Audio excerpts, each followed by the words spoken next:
Au XIVe siècle, l'arc devient une arme décisive. Au siècle suivant, le canon est d'abord utilisé pour pulvériser les murailles, puis sur les champs de bataille. L'apparition du fusil et du pistolet révolutionne l'art de la guerre, mais l'épée reste le symbole de la tradition guerrière. Partout, les Européens triomphent grâce à leurs armes à feu.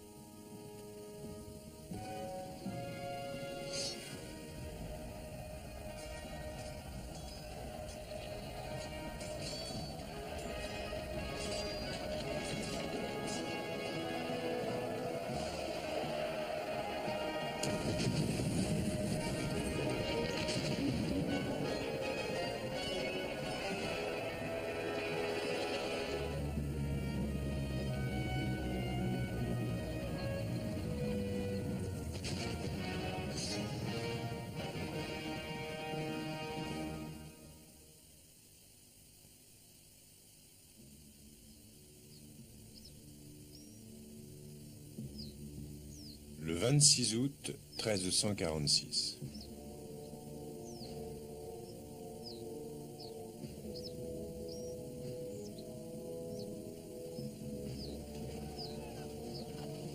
Après avoir combattu plusieurs mois pour s'emparer du trône de France, Édouard III, roi d'Angleterre, et son armée exténuée établissent leur campement près du village de Crécy dans le nord de la France et se préparent à affronter les troupes du roi de France. Depuis un millénaire, les cavaliers font la loi sur les champs de bataille. Les Anglais sont inférieurs en nombre, mais ils ont la foi. Ils croient en la puissance de leurs arcs. Après plusieurs années de guerre contre les Écossais et les Gallois, Édouard connaît le potentiel de l'arc et sait l'utiliser de façon optimale. Tandis que le jour se lève sur le village de Crécy, le roi d'Angleterre prépare sa défense. Il fait creuser des fossés pour piéger la cavalerie française et planter des pieux sur la ligne de front pour empaler les chevaux ennemis.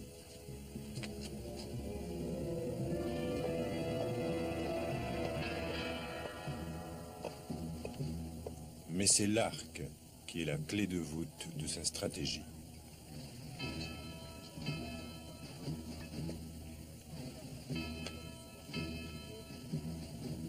De la taille d'un homme et fabriquée dans du bois d'if, cette arme redoutable peut tuer à 200 mètres de distance.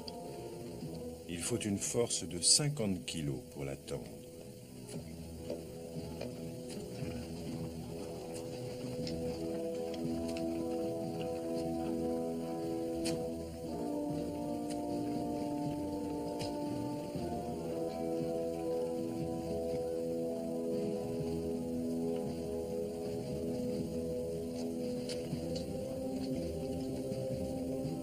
Nécessitant plus de force que l'arbalète, l'arc permet de tirer plus vite et plus loin. Tandis que les archers britanniques se préparent pour la bataille, Édouard arrive, escorté de ses chevaliers. Mais aujourd'hui, à Crécy, la cavalerie anglaise ne va pas combattre à dos de cheval.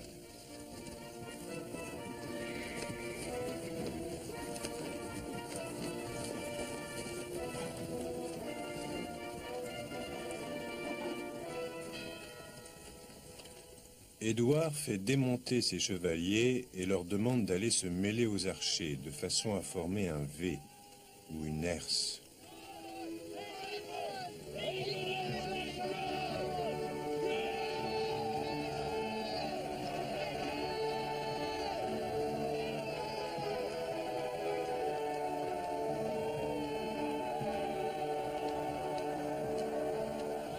Trois fois plus nombreux que les Anglais, les Français sont sûrs de leur victoire.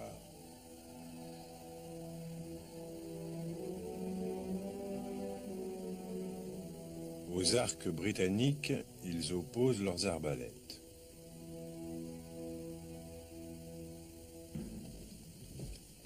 Philippe, roi de France, a recruté 6000 mercenaires génois.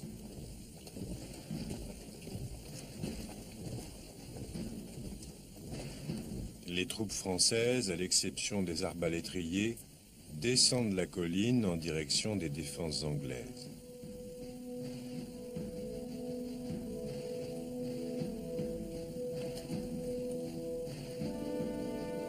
Un chroniqueur de l'époque, Geoffrey le Baker, décrit la scène. Au son des trompettes, des tambours, des timbales et des clairons, les Français donnèrent le premier assaut.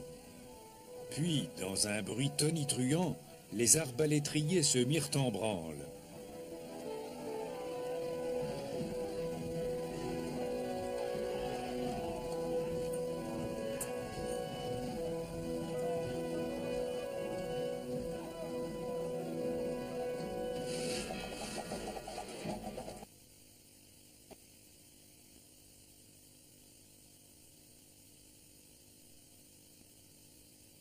Atteignit l'ennemi. L'armée anglaise est hors de portée des arbalètes génoises.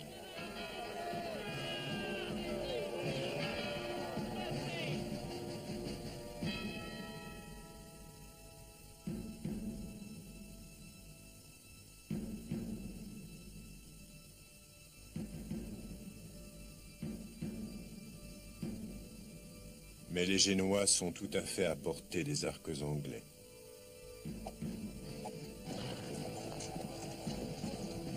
Les archers britanniques avancent d'un pas et lancent leurs flèches avec une telle force et une telle vitesse qu'il semble pleuvoir sur l'armée adverse.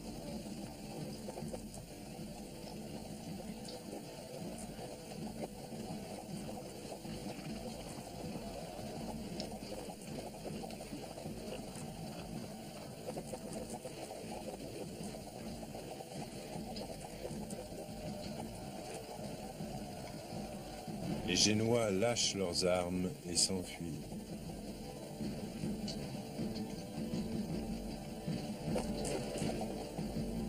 Devant une telle couardise, le roi de France donne l'ordre à ses chevaliers d'attaquer.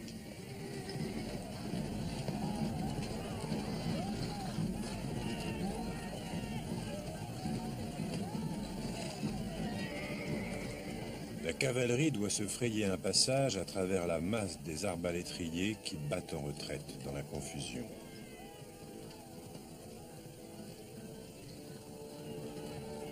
La pluie a inondé le sol. En quelques secondes, l'armée française n'est plus qu'un enchevêtrement boueux de chevaux, de côtes de mailles et de soldats se tordant de douleur sous une grêle de flèches.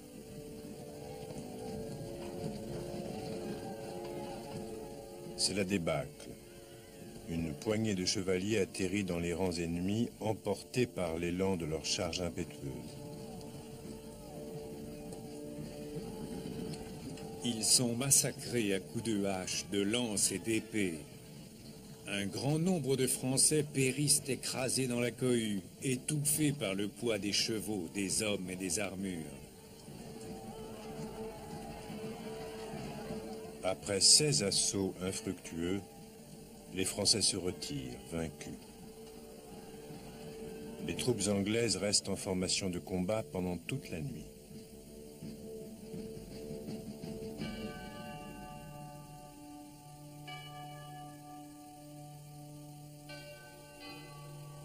À l'aube, Édouard III fait les comptes.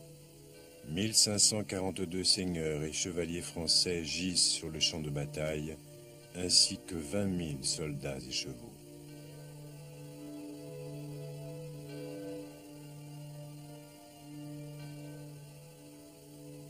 Les Anglais n'ont perdu que 2 chevaliers et 80 soldats.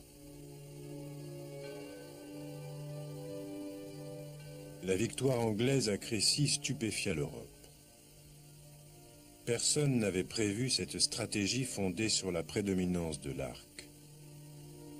Le règne de l'infanterie allait commencer.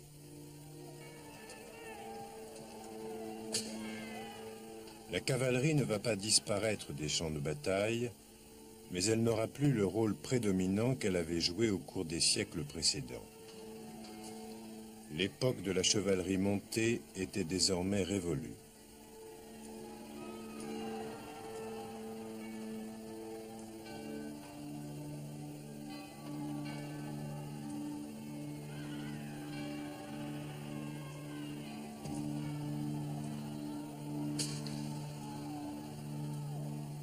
À Crécy, une nouvelle arme a fait son apparition sur le champ de bataille. La bombarde, le premier canon de l'histoire qui projetait des boulets de pierre. Bruyante et imprécise, elle ne faisait qu'effrayer les chevaux.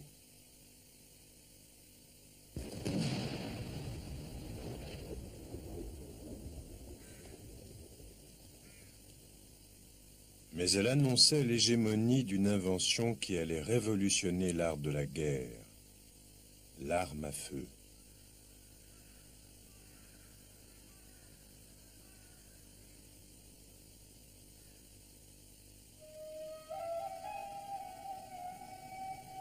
« 1453, au carrefour de l'Asie et de l'Europe.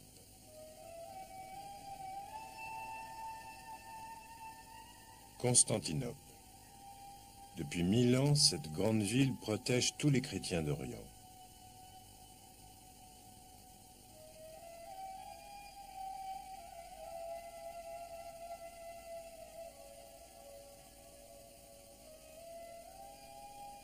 Mais aujourd'hui, c'est le dernier refuge de Constantin XI, le 88e empereur byzantin.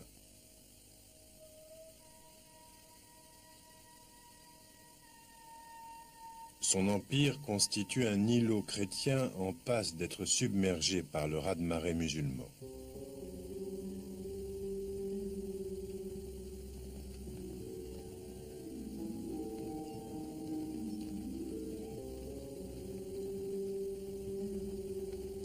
Tandis que les armées musulmanes se rapprochent, fermiers et paysans cherchent refuge dans la ville.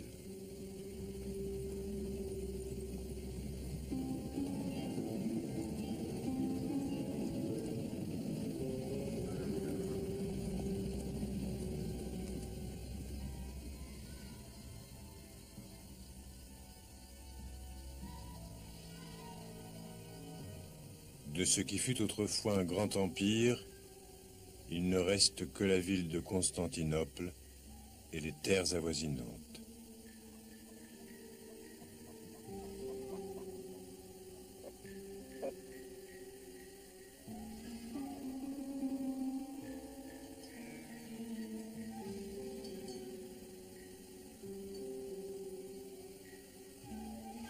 Au nord, au sud, à l'est, à l'ouest, rien n'a résisté aux cavaliers de l'islam. Constantin doit rallier son peuple.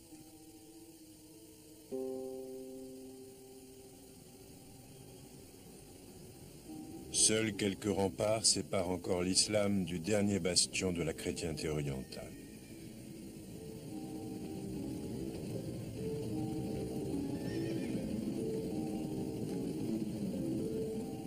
À Adrianople, 200 km au nord-ouest de la ville, le jeune Mehmet II vient d'être couronné sultan des Turcs ottomans.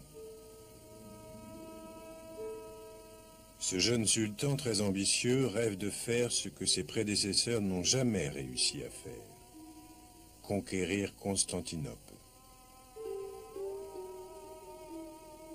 Il s'intéresse également aux nouvelles technologies.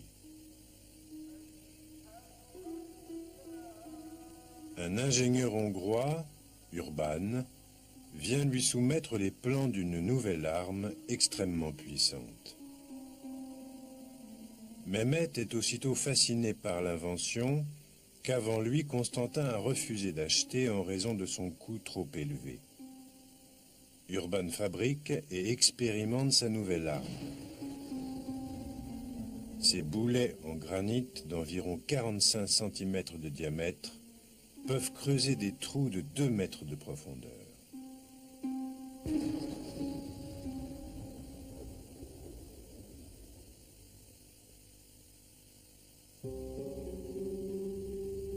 les troupes de Mehmet assiègent Constantinople.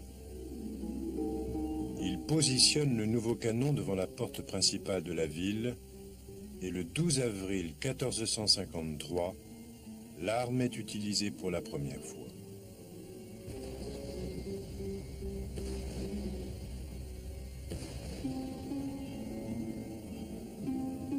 Les épaisses murailles qui depuis des siècles protégeaient la capitale du christianisme oriental s'effondrent en quelques semaines.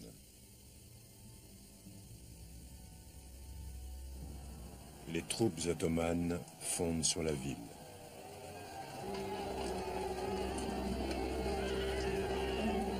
Pendant plusieurs jours, elles pillent et tuent sans relâche.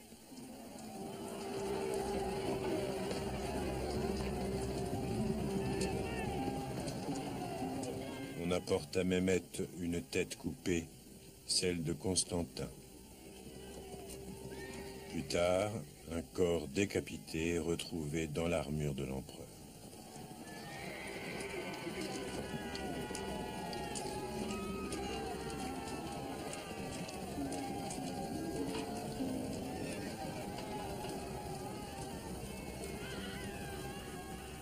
C'est un canon qui a permis à l'islam de mettre le pied en Europe.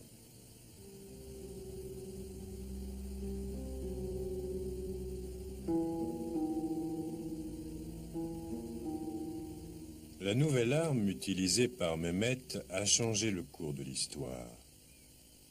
Mais elle est loin d'être fonctionnelle. Pour la déplacer de siège en siège, 60 bœufs et 200 hommes sont nécessaires. Une fois en place, il faut plus d'1 heure pour la charger.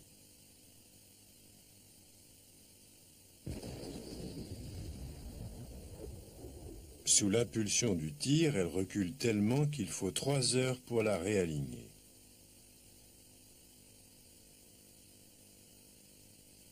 Les campagnes de longue haleine nécessitent des armes plus légères et plus mobiles.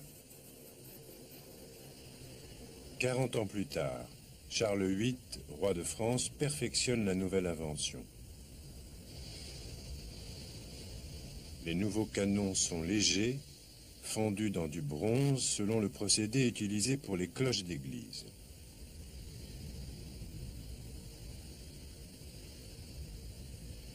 Charles baptise sa nouvelle arme canon, du latin cana, qui signifie tube.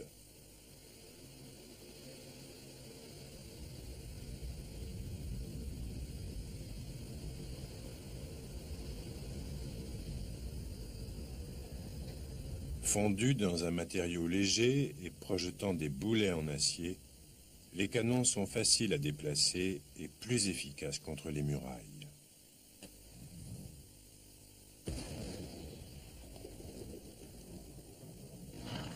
C'est ainsi que naît l'artillerie mobile.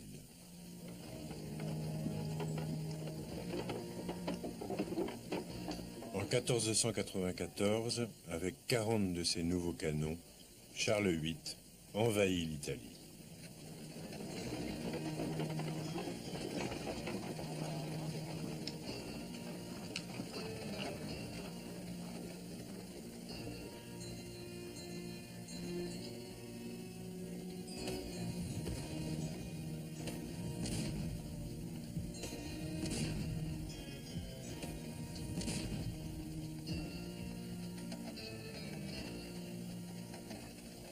Francesco Guicciardini, diplomate et historien florentin, a assisté au combat.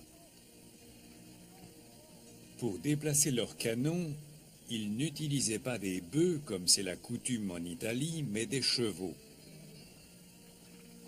Les hommes chargés de cette tâche étaient tellement bien entraînés et équipés qu'ils arrivaient presque toujours à suivre le reste de l'armée.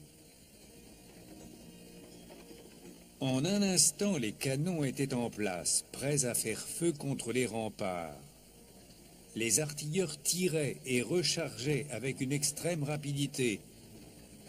La cadence et la puissance de feu étaient telles qu'il suffisait d'1 heure pour tuer autant d'Italiens qu'en un jour dans n'importe quelle autre bataille. En En quelques semaines à peine, les canons de Charles ont fait voler en éclats des défenses qui existaient depuis des siècles.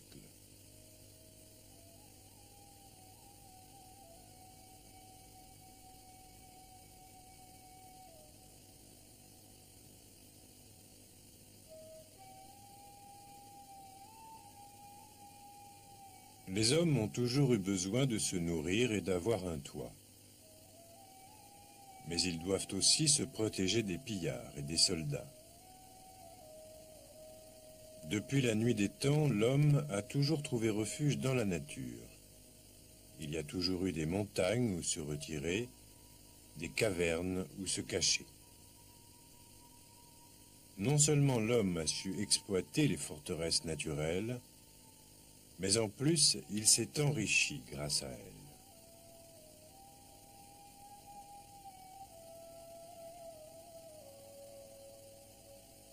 Haut dans la montagne, il n'est pas difficile de se creuser un abri sommaire dans la roche.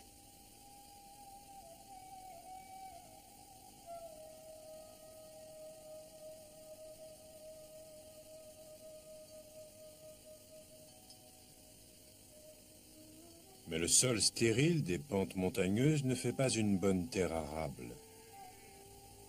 Mais dans les vallées et les plaines où se sont installés les cultivateurs, il est plus difficile de se protéger d'éventuels assaillants. Dans la plaine, les fermiers produisent un surplus de nourriture et de bétail.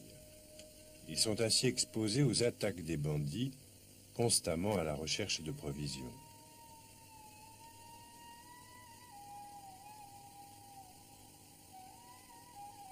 Pour protéger leurs récoltes et leur bétail, les premiers fermiers eurent l'idée de fortifier leurs habitations. Et au fur et à mesure que la détermination ennemie s'affermissait, les paysans construisaient des murailles toujours plus hautes. Ces remparts, qui à l'origine servaient de refuge, se sont transformés au fil des siècles en véritables forteresses militaires. Ce modèle de château fort, composé de simples murailles et de tours édifiées sur un site naturellement stratégique, une colline, une île ou une péninsule, traversa les siècles. La forteresse idéale sert à l'attaque comme à la défense. On peut l'utiliser comme base arrière pour lancer une contre-offensive. Il est très dangereux d'approcher ces remparts inexpugnables.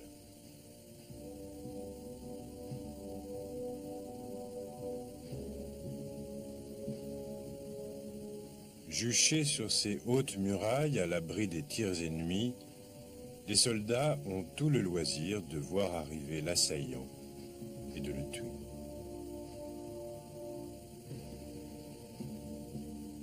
Au pied de ces rideaux de pierre, les assaillants sont particulièrement vulnérables. Y accéder par une échelle ou par une tour de siège est un pari risqué.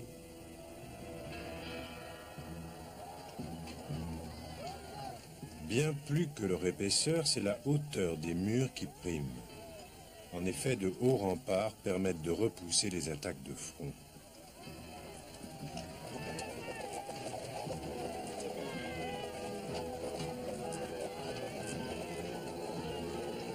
Pendant des siècles, l'homme a usé de toute son ingéniosité pour venir à bout de ces murailles.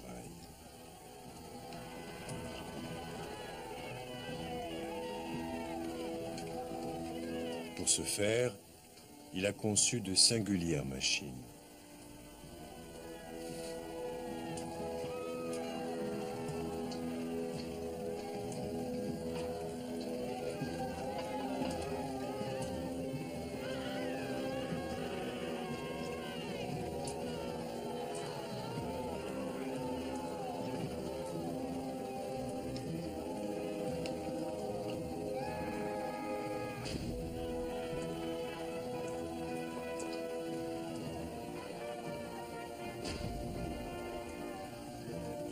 Mais aussi inventif que soit l'assaillant, Les assiégés ont généralement l'avantage.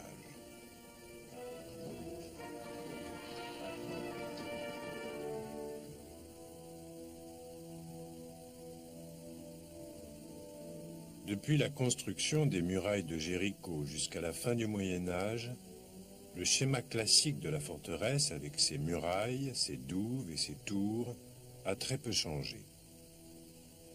Mais avec l'arrivée du canon, il devient obsolète.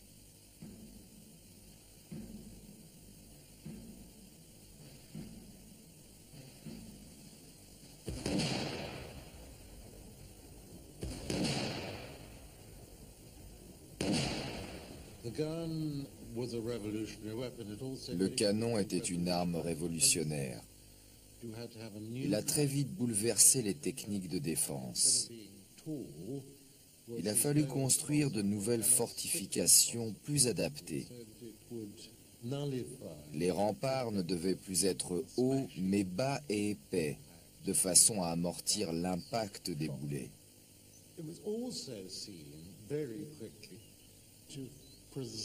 Très vite, on a également pensé à y intégrer des surfaces angulaires de façon à dévier les balles.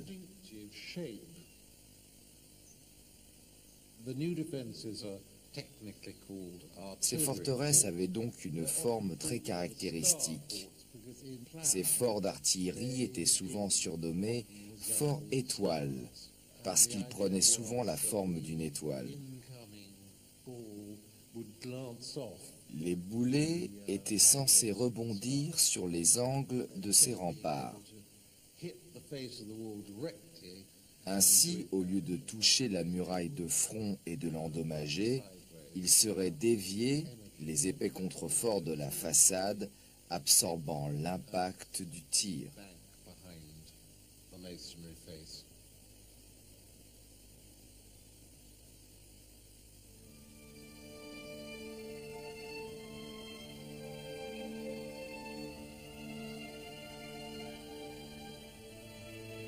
La ville a connu plusieurs sièges sanglants et changé plusieurs fois de maître pendant les siècles de guerre qui opposèrent Anglais et Écossais.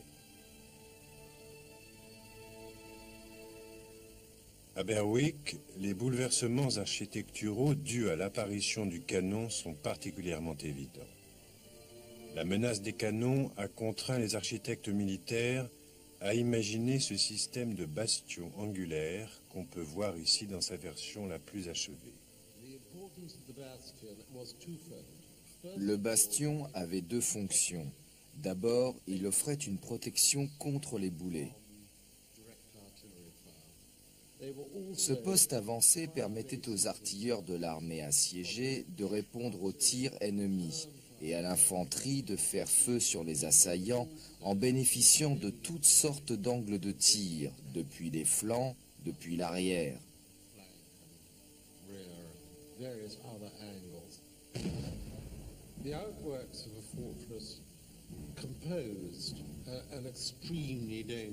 Ces avancées constituaient des zones particulièrement meurtrières pour l'infanterie.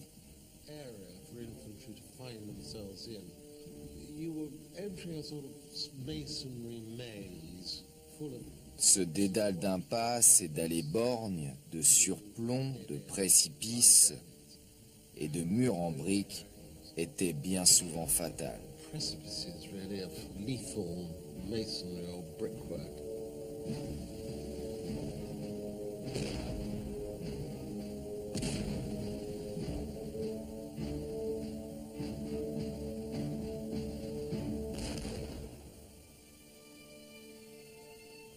Mais ce système de défense était extrêmement coûteux, et nombre de villes se ruinèrent dans cette course à l'armement consécutive à l'invention du canon. Au XVIe, au XVIIe et même au XVIIIe siècle, la construction de fortifications constitue de loin les plus grosses dépenses de l'État. En 1678, plus de 2 siècles après la chute de Constantinople, le maréchal Vauban est nommé commissaire général des fortifications en France.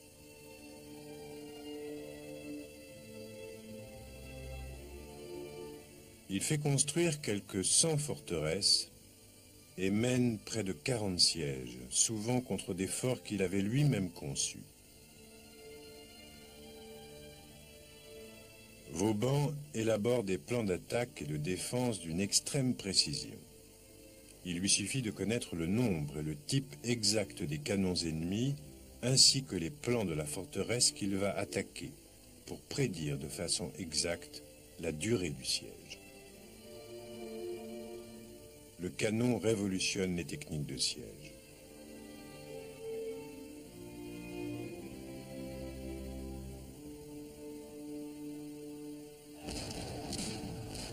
L'apparition du fusil et du pistolet bouleverse l'art militaire.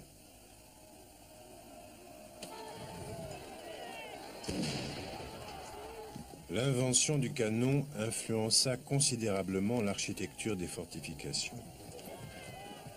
Mais sur les champs de bataille, il ne peut être utilisé que monté sur un affût à roues.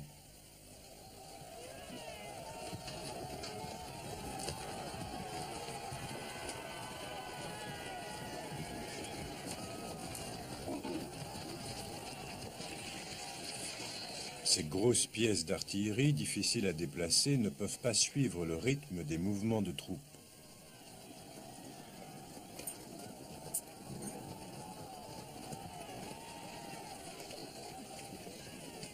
Lorsque la cavalerie et l'infanterie avancent ou se retirent, les canons s'embourbent.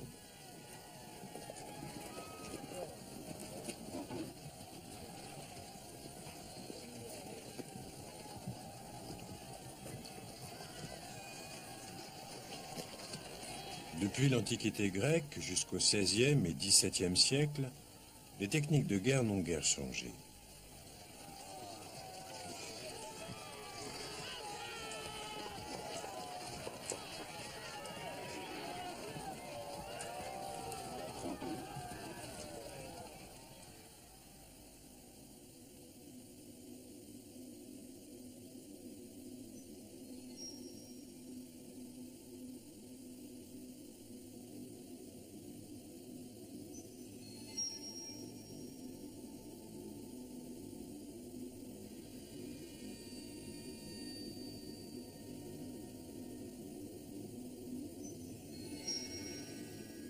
Après avoir pénétré à l'intérieur d'une phalange, la formation quadrangulaire grecque, les assaillants disposaient de nombreuses armes en acier pour massacrer l'adversaire.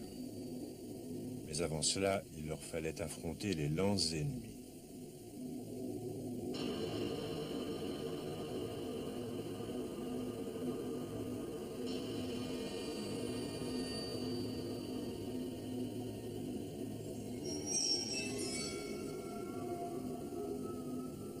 Ils n'avaient encore aucun moyen d'attaquer à distance.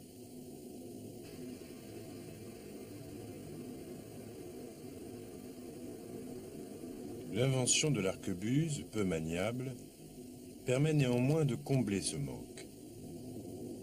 Ce nouveau fusil devient l'arme privilégiée de l'infanterie.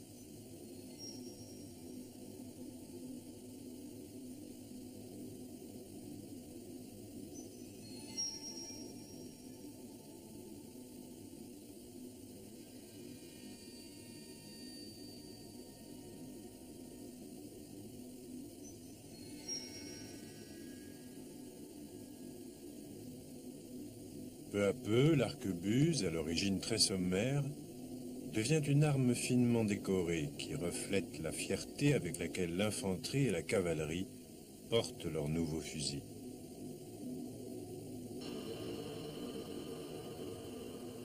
Il ne lui manque que la rapidité et la sécurité. Deux mécanismes apportent une solution au problème: la mèche et le rouet.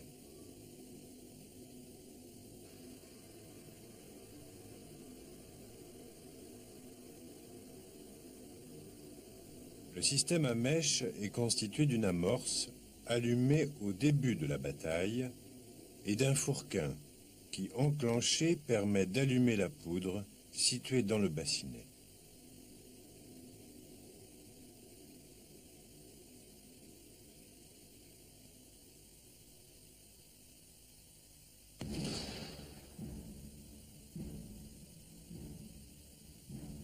Plus simple d'utilisation, mais aussi plus coûteux, le nouveau système à rouet est constitué d'un frottoir en forme de roulette qui, en agissant sur un petit silex, provoque une gerbe d'étincelles.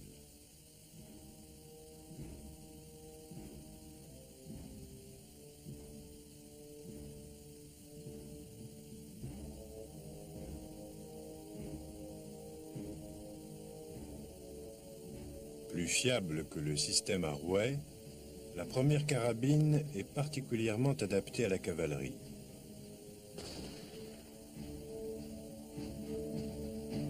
Encore plus simplifié, le fusil à silex produit l'indispensable étincelle à l'aide d'une pierre et d'un chien en acier.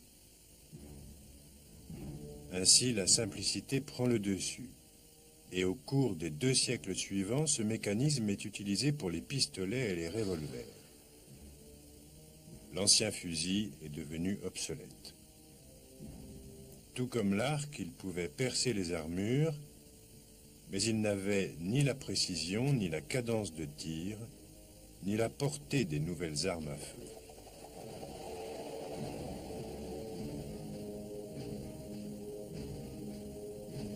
Mais le fusil possède un grand avantage sur l'arc anglais. Le tir à l'arc nécessitait habileté et force. Il fallait plusieurs années d'entraînement quotidien pour apprendre à s'en servir. En revanche, il ne faut que quelques semaines pour former un fusilier. Au début du XVIIe siècle, un aristocrate hollandais, William de Nassau, entreprend d'étudier la tactique romaine. Les soldats romains faisaient tomber une pluie ininterrompue de javelots sur leur ennemi. Nassau comprend que les soldats modernes, armés de mousquets, peuvent utiliser la même stratégie en faisant tirer les rangs de fusiliers l'un après l'autre. Le principe est simple. Au lieu de viser, il faut tirer au hasard dans la cohue.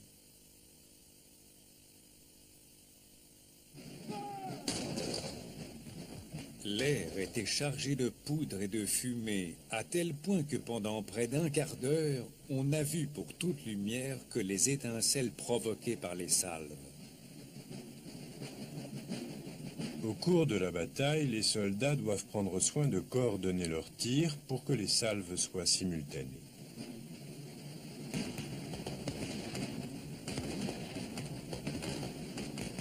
Les mousquetaires subissent un entraînement intensif.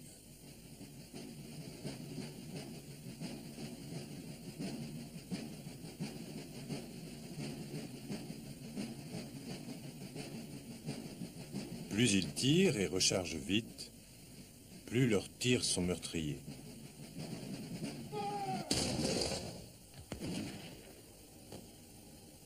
En 1631, au cours de la bataille de Breitenfeld, Gustave Adolphe, roi de Suède, démontre tout le potentiel de la salve. Grâce à un entraînement intensif, ces hommes sont capables de recharger leurs armes en un temps record.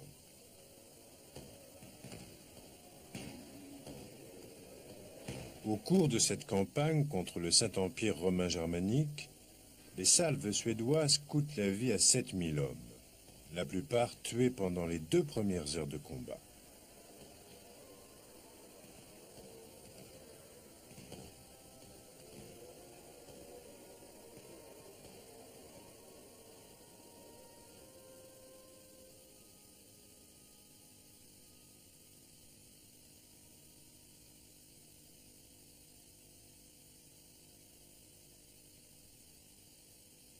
Vers la fin du XVIIIe siècle, les monarques européens commencent à s'intéresser à la médecine militaire.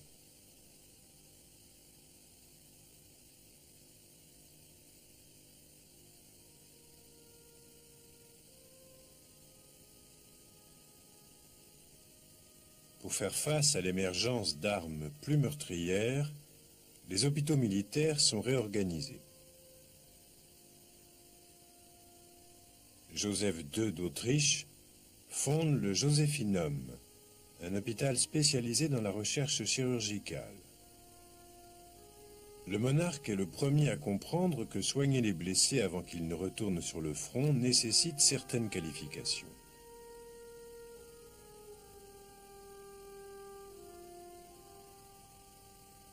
C'est dans cette académie, le Joséphinum, qu'ont été formés les premiers chirurgiens militaires. Jusqu'à présent, c'étaient les bouchers et les barbiers qui soignaient les blessés de guerre.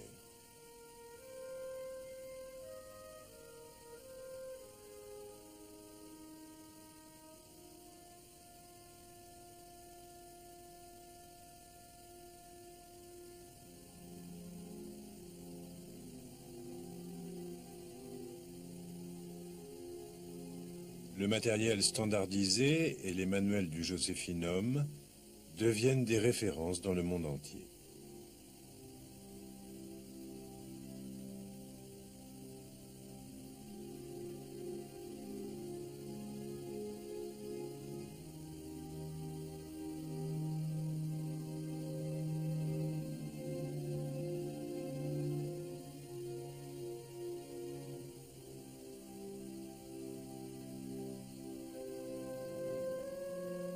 On effectue des études anatomiques sur des mannequins en cire particulièrement détaillés.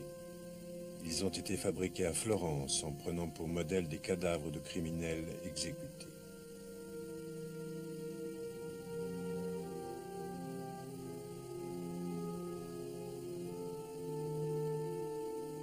Au premier coup d'œil, les chirurgiens peuvent identifier l'arme qui a causé la blessure, qu'il s'agisse d'une épée, d'une pique ou d'une lance. Pour soigner une blessure par balle, il faut repérer la trajectoire du projectile dans le corps avant de l'extraire.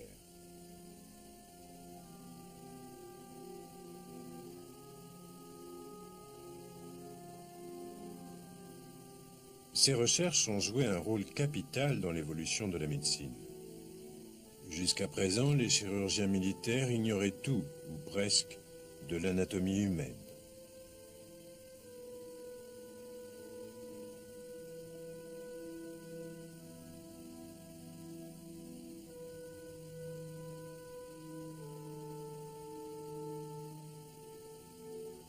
L'arme à feu a stimulé le progrès médical, technologique et militaire.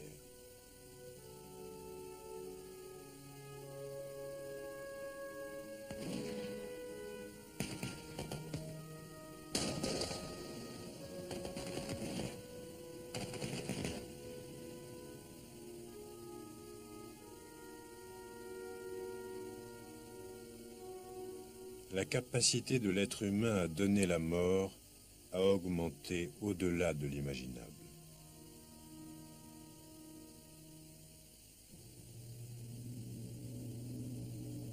« 1575. Le Japon est en pleine anarchie. Cette année-là, 2 chefs guerriers vont rentrer dans l'histoire. Takeda Katsuyori est à la tête de la plus grande armée japonaise, réputée pour la férocité de sa cavalerie et la discipline de son infanterie. En face de lui, Oda Nobunaga. Les hommes de Katsuyori ont des épées, ceux de Nobunaga des fusils. Les 3 rangs d'arquebusiers de Nobunaga suffisent à anéantir la cavalerie de son adversaire.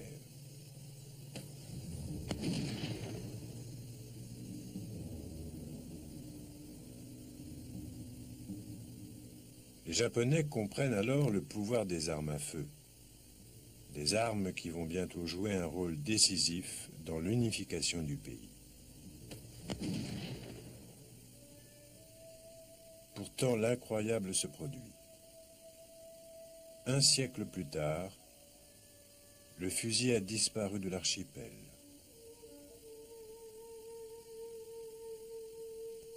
C'est probablement dans la tradition guerrière du Japon qu'il faut rechercher l'origine de ce phénomène.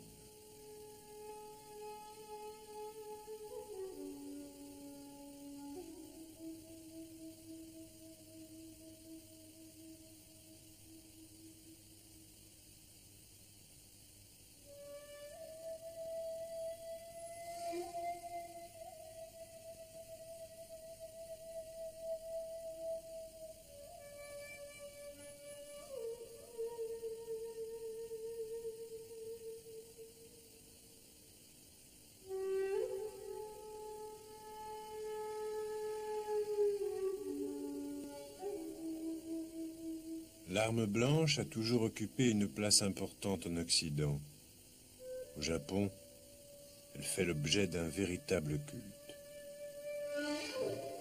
Le sabre est sacré.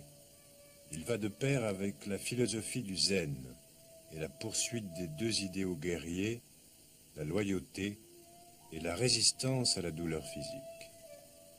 Les plus beaux sabres samouraïs sont composés d'une superposition de 4 millions de feuilles d'acier forgées. Aucune arme au monde n'est plus tranchante.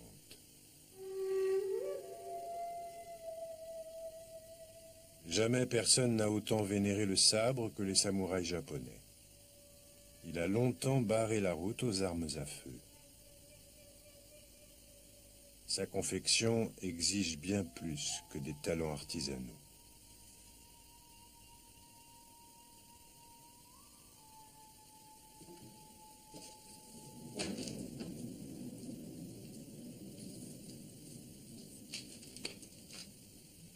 Le forgeron sélectionne soigneusement les morceaux d'acier avec lesquels il fabriquera son sabre. Il les bat au marteau jusqu'à ce que le métal ainsi laminé puisse être plié autour d'une seconde couche.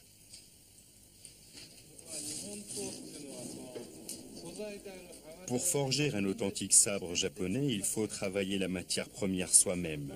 Il faut la fabriquer. Voyez-vous, des ingrédients de qualité sont la base d'un bon sabre. Cette première étape, qui est fondamentale, exige énormément de temps et de concentration. Lorsqu'elle est bâclée, tout le reste du procédé est perdu.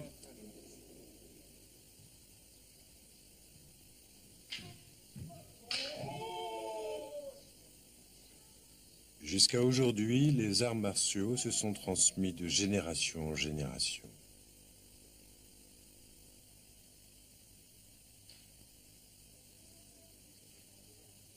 Au XIXe siècle, le fusil réapparaît au Japon. Mais aujourd'hui encore, les armes à feu ne tiennent aucune place dans l'apprentissage traditionnel du Bushido, le code d'honneur des guerriers samouraïs.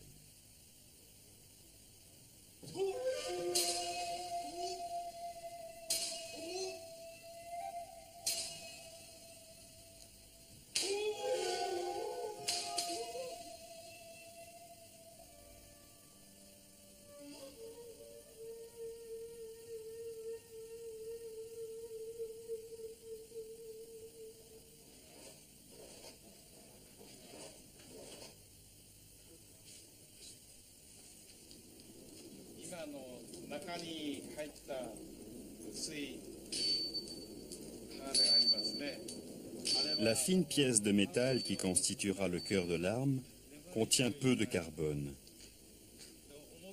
Elle est très malléable. La pièce incurvée appliquée sur la surface extérieure est plus rigide et contient davantage de carbone. Plus le métal est dur, mieux il coupera.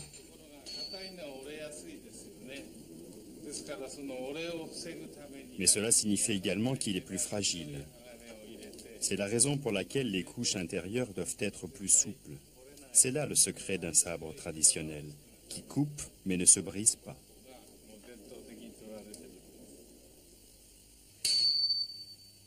Le pliage de l'acier est déterminant pour obtenir une souplesse et un tranchant parfait.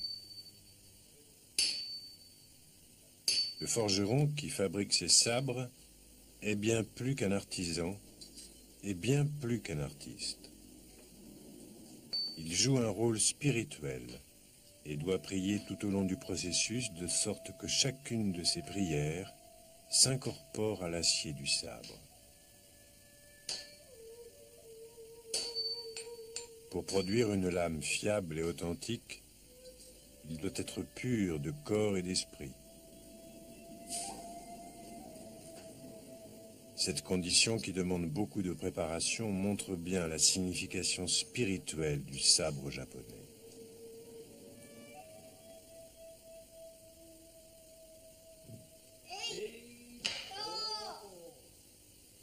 La famille Higuchi tient l'école de Maniwa Nen Ryu depuis 21 générations.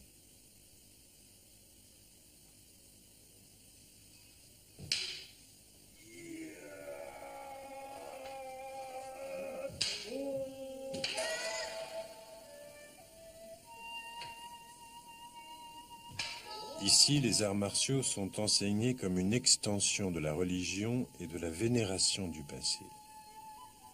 Près de l'école se trouvent l'hôtel, le cimetière et le musée de la famille. Au Japon, il n'existe pas d'autre voie pour devenir samouraï.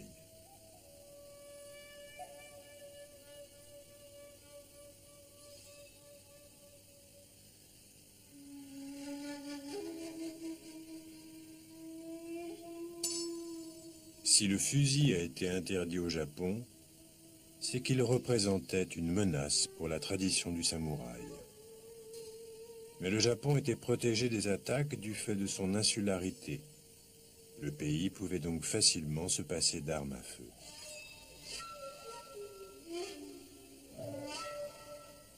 Protégé par certaines lois, le culte du sabre a survécu pendant 250 ans sans jamais être contesté.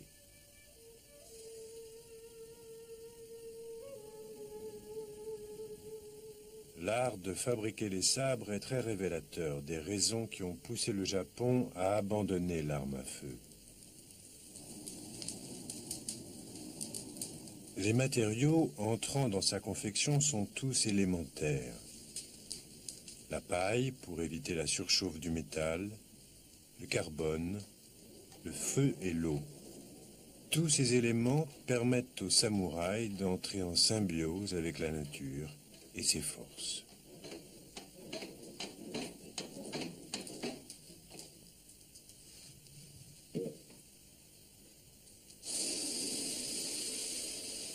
Tout est naturel dans le processus de fabrication du sabre, même l'effort physique du forgeron.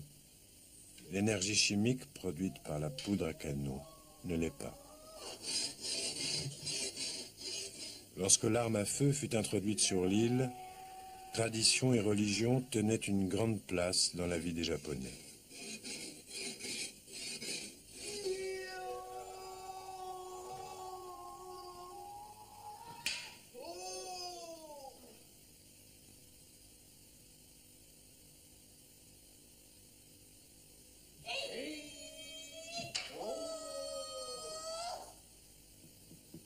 Les combats de sabre sont profondément ancrés dans la coutume. Les plus belles armes provenaient souvent d'héritages anciens. Elles portaient le sceau familial de leur propriétaire et se transmettaient de père en fils.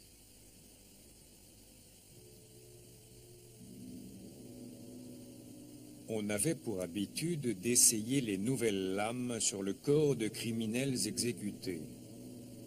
Cette pratique était appelée tamashigeri et le corps temeshimono, ce qui signifie bio.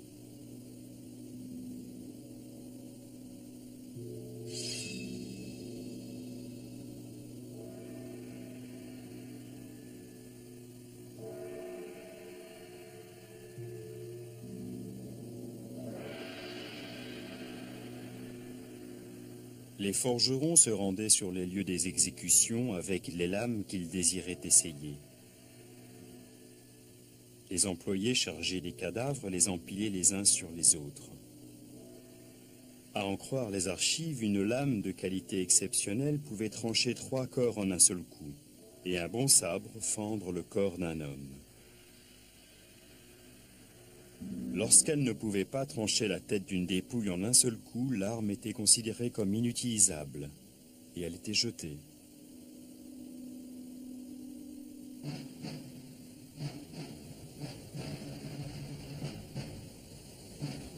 En 1854, près de 3 siècles après la bataille de Nagashino, les navires américains du commodore Perry débarquent dans la baie de Tokyo avec une cargaison de fusils.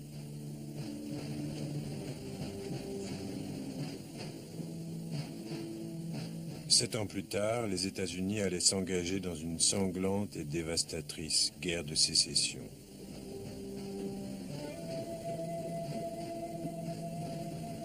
Tandis que les nouvelles technologies occidentales s'apprêtaient à conquérir le monde, le Japon fêtait son premier quart de millénaire sans armes à feu.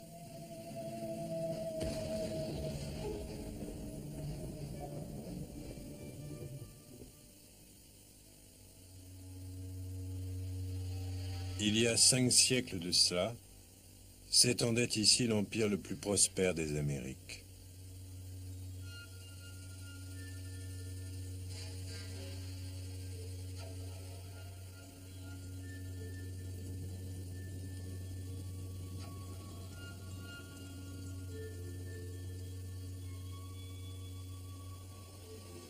Ce n'est pas à son territoire, à ses richesses ou à ses armées qu'il devait sa puissance, mais à la peur.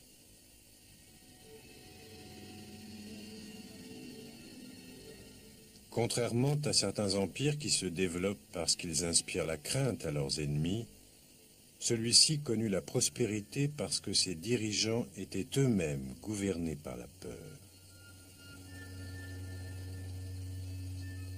Ce peuple descend des Aztèques, qui dominèrent l'Amérique centrale aux alentours du XVe siècle.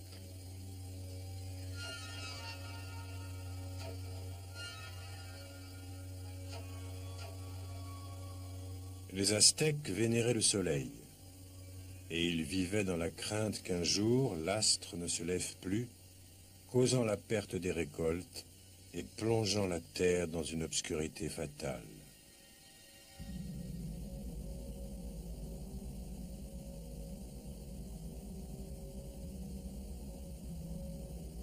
Pour que leur source de vie puisse réapparaître chaque jour, ils s'adonnaient à des sacrifices humains massifs.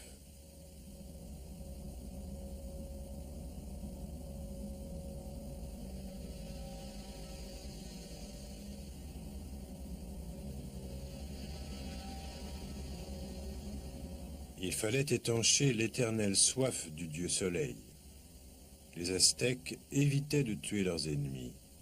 Ils essayaient de les prendre vivants.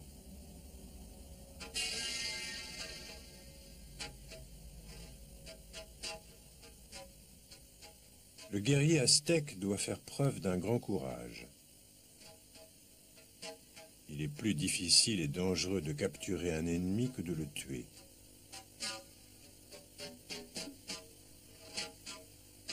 Leurs armes, des sabres et des massieux en bois, dotés d'une extrémité en pierre, sont donc faites pour blesser et non pour tuer.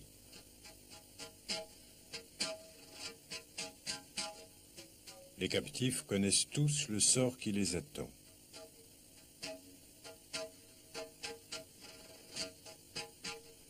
Les Aztèques choisissent leurs victimes sur le champ de bataille, généralement les hommes les plus robustes, puis ils se lancent à leur poursuite, les attrapent par les cheveux et les désarment.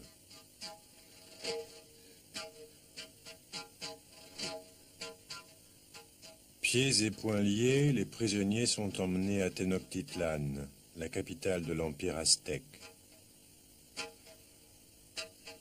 Là, les captifs sont traités comme des rois. On leur sert les mets les plus fins, du vin, des femmes, et tout ce qui est nécessaire à leur confort. Mais à chaque instant, on leur rappelle le sort qui les attend.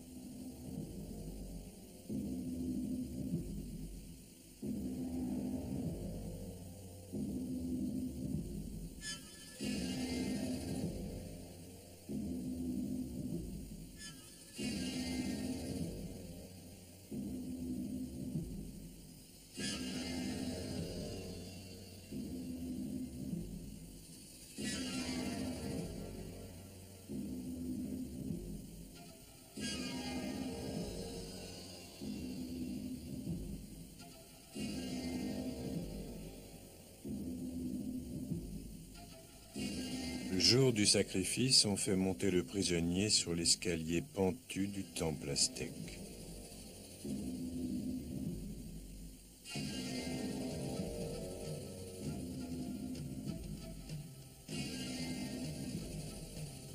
Il est conduit jusqu'à l'autel et allongé sur la pierre.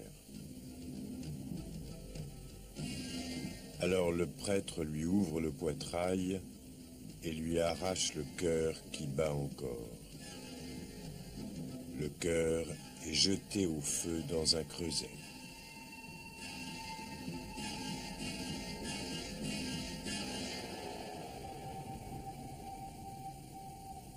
Voilà comment les Aztèques honorent le soleil. Les crânes des sacrifiés sont constamment exhibés près de l'école des guerriers.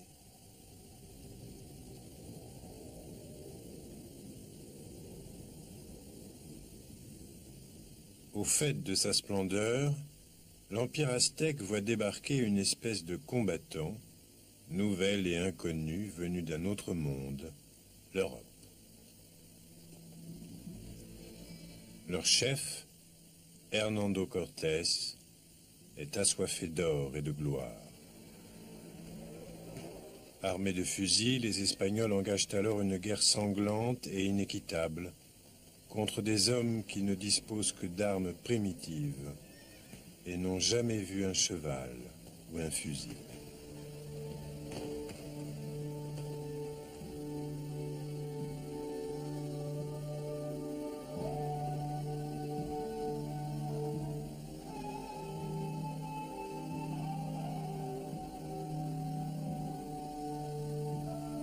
L'empereur aztèque décrit sa rencontre avec l'armée de Cortés.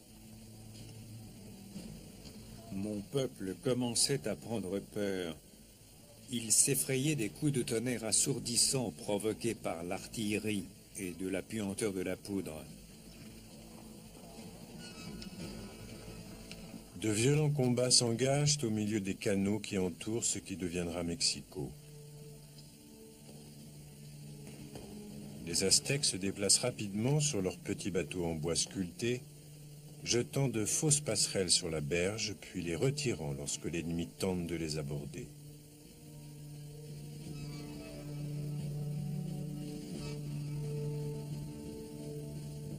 Les Aztèques tuent et capturent un grand nombre de soldats espagnols, décapitant hommes et montures.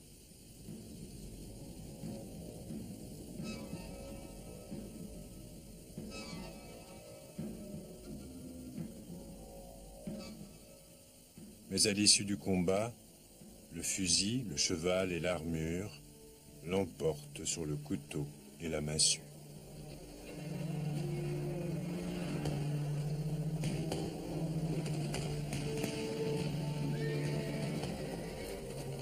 En 1521, les fusils de Cortés ne laissent derrière eux que ruines et désolation dans la capitale aztèque.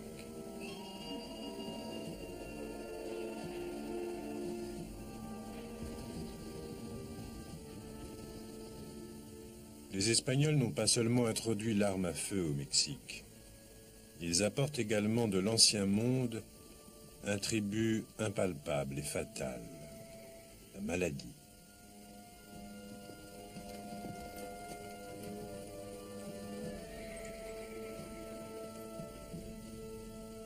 Le sort des Aztèques préfigure celui des indigènes d'Amérique, d'Afrique et d'Asie.